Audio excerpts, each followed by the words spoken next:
Hello and welcome my smart Guruji YouTube channel. एक बार फिर से my smart Guruji YouTube channel पर आपका स्वागत है। स्टूडेंट, जैसा कि आपको मालूम होगा, हम इस सीरीज़ में मध्य प्रदेश सामान्य ज्ञान को डिस्कस कर रहे हैं और ये उसी सीरीज़ में छठवां पार्ट है। हम 5 वीडियो ऑलरेडी अपलोड कर चुके हैं। अगर आपने अभी तक नहीं देखे हैं तो डिस्क्रिप्शन में दी हुई लिंक पर जाकर आप देख सकते हैं।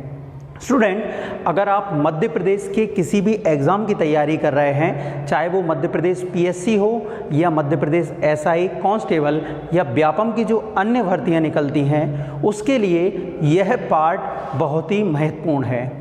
आप अगर एक एक करके वीडियो को अच्छे से देखेंगे तो आपको पूरा बिल्कुल एमपी समझ में आएगा और बहुत ही इजी लगेगा, क्योंकि मैप के थ्रू हम इसको याद रखने की कोशिश कर रहे हैं और डीपली भी पढ़ रहे हैं और जो मेन फैक्ट्स हैं उसको भी यहाँ पर पढ़ रहे हैं।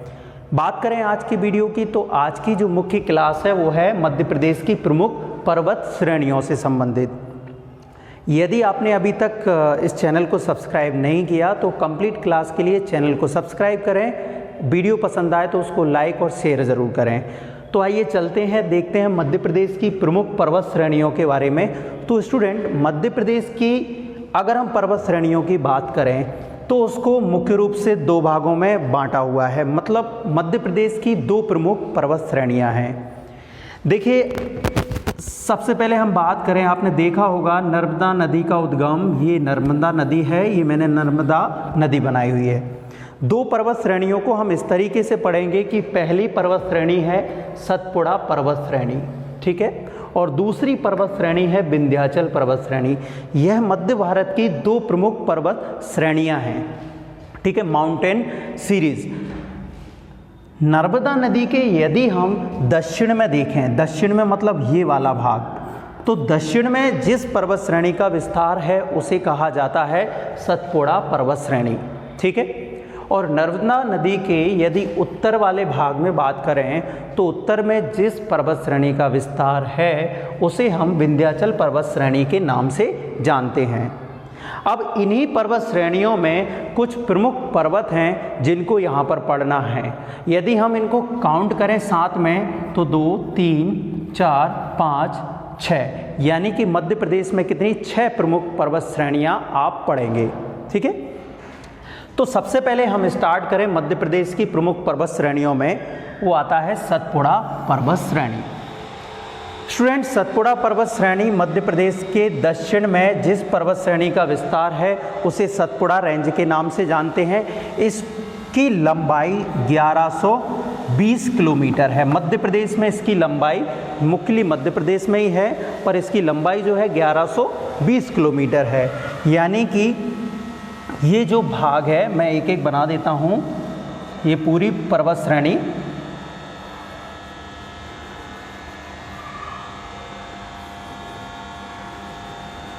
ये जो कंप्लीट भाग देख रहे हैं ये सतपुड़ा पर्वत श्रेणी का है, ठीक है। अब सतपुड़ा पर्वत श्रेणी की बात करें तो इसकी औसत जो ऊंचाई है वो 900 मीटर है, औसत ऊंचाई सतपुड़ा की।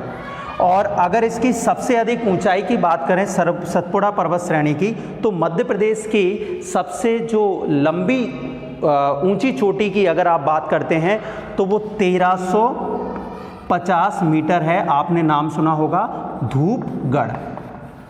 धूपगढ़ जो मुख्य है वो सतपुड़ा पर्वत श्रेणी का ही भाग है, यानी किसमें है, सतपुड़ा रेंज में, जिसकी सबसे ऊंची चोटी धूपगढ़ है। आगे हम इसके बारे में पढ़ेंगे। बात करें सतपुड़ा पर्वत श्रेणी की, तो सतपुड़ा पर्वत श्रेणी मुख्यतः ग्रेनाइट और बेसाल्ट चट्टानों से निर्मित है। ग्रेनाइट और बेसाल्ट चट्टानों से निर्मित है सतपुड़ा पर्वत श्रेणी। अब सतपुड़ा पर्वत श्रेणी को 3 मुख्य पर्वतों में बांटा गया है। पहला है महादेव, दूसरा है मैकाल, तीसरा है राजपीपला। बात करें महादेव पर्वत कौन सा आता है, तो मध्य प्रदेश का ये जो बीच वाला भाग देख रहे हैं, यानी कि मध्य प्रदेश के पर्वत का जो आपका सतपुड़ा पर्वत श्रेणी है उसका जो पूर्वी भाग है ये पूर्वी है, ठीक है, ये पूर्वी भाग है। ये कौन सा है, पश्चिमी, और ये कौन सा है पूरब, पूर्व और दक्षिण, यानी कि दक्षिण पूर्वी भाग। तो पूर्वी भाग क्या नाम से जाना जाता है? महादेव, ठीक है।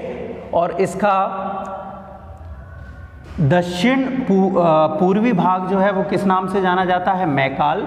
और इसका जो ये वाला भाग है, पश्चिमी वाला भाग, इसको राजपीपला कहा जाता है। क्या कहा जाता है? राजपीपला। तो मध्य प्रदेश की जो सबसे ऊंची पर्वत चोटी है धूपगढ़, वो इसी में स्थित है। किसमें? महादेव पर्वत। ये कौन सा है? महादेव। तो महादेव पूर्वी पर्वत है, सतपुड़ा का पूर्वी वाला भाग, ठीक है। इसके अलावा ये जो भाग है इसे दक्षिण पूर्वी, क्योंकि देखिए पूर्व में भी है और ये दक्षिणी विस्तार भी है, तो सतपुड़ा का दक्षिण पूर्वी विस्तार किस नाम से जाना जाता है? मैकल अमरकंटक श्रेणी। और इसी से दो प्रमुख नदियों का उद्गम हुआ है, एक नर्मदा और एक सोन, ठीक है। अब अगर हम बात करें दूसरा जो पार्ट है वो है विंध्याचल पर्वत श्रेणी का। तो नर्मदा का उत्तरी वाला भाग, यानी कि नर्मदा के उत्तर में जो पर्वत श्रेणी स्थित है, ये पर्वत श्रेणी, ये इसका विस्तार इस तरीके से है और इसको किस नाम से जाना जाता है? इसको विंध्याचल पर्वत श्रेणी के नाम से जाना जाता है। नर्मदा के उत्तर में, यानी कि मध्य प्रदेश के उत्तर पूर्वी वाले भाग में स्थित पर्वत श्रेणी को किस नाम से जाना जाता है? विंध्याचल पर्वत श्रेणी के नाम से जाना जाता है। देखिए विंध्याचल पर्वत श्रेणी की खासियत क्या है? पहले तो बात करें, ये मुख्यतः बलुआ पत्थर से निर्मित है, ठीक है। बलुआ पत्थर से निर्मित है, ठीक है। दूसरी, यह भारत ही नहीं विश्व के सबसे प्राचीनतम पर्वतों में गिनी जाती है, ठीक है। सबसे प्राचीनतम पर्वतों में इसको गिना जाता है, ठीक है। आगे हम बात करें कैमूर और भांडेर क्या है, ठीक है। अगर इसमें हम कैमूर और भांडेर की बात करें तो इसका जो उत्तरी वाला भाग है, ठीक है, यानी कि जो आपकी विंध्याचल पर्वत श्रेणी है उसका उत्तरी विस्तार कैमूर के नाम से जाना जाता है तथा उसका पूर्वी विस्तार किस नाम से जाना जाता है? भांडेर के नाम से जाना जाता है, ठीक है। तो रीवा सतना वाला भाग जो है, रीवा सीधी सतना वाला भाग, वो कैमूर के नाम से जाना जाता है तथा पन्ना छतरपुर वाला भाग जो है वो किस नाम से जाना जाता है? भांडेर के नाम से जाना जाता है। तो यहाँ पे कैमूर और भांडेर, तो ये हो गया कैमूर, रीवा सीधी सतना वाला भाग, और ये क्या हो गया? भांडेर। तो इस तरीके से हमने मध्य प्रदेश के 7 पर्वत श्रेणियों के बारे में पढ़ा।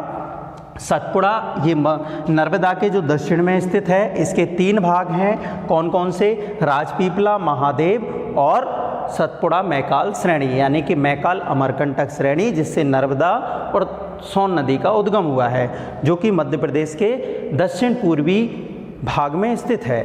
महादेव पर्वत जिसकी सबसे ऊंची चोटी धूपगढ़ है, पचमढ़ी इसी पर स्थित है, ठीक है, 1350 मीटर। और जो हम राजपीपला बात करते हैं वह कौन सी है? पश्चिमी विस्तार किसका? सतपुड़ा श्रेणी का, ठीक है।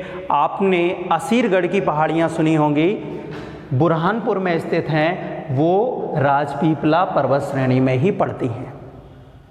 तो इस तरीके से ये होते हैं मध्य प्रदेश की प्रमुख पर्वत श्रेणियाँ और पर्वत चोटियाँ, ठीक है। तो ये पार्ट कंप्लीट होता है पर्वत वाला। अगर कोई भी इसमें डाउट है तो कमेंट बॉक्स में लिखकर ज़रूर मेरे साथ शेयर करें तथा ये भी बताएं कि आगे आप कौन से टॉपिक पे वीडियो चाहते हैं। दोस्तों वीडियो पसंद आए तो लाइक ज़रूर करें, वीडियो को शेयर करें और चैनल को सब्सक्राइब करें। तब तक के लिए आपका बहुत बहुत धन्यवाद।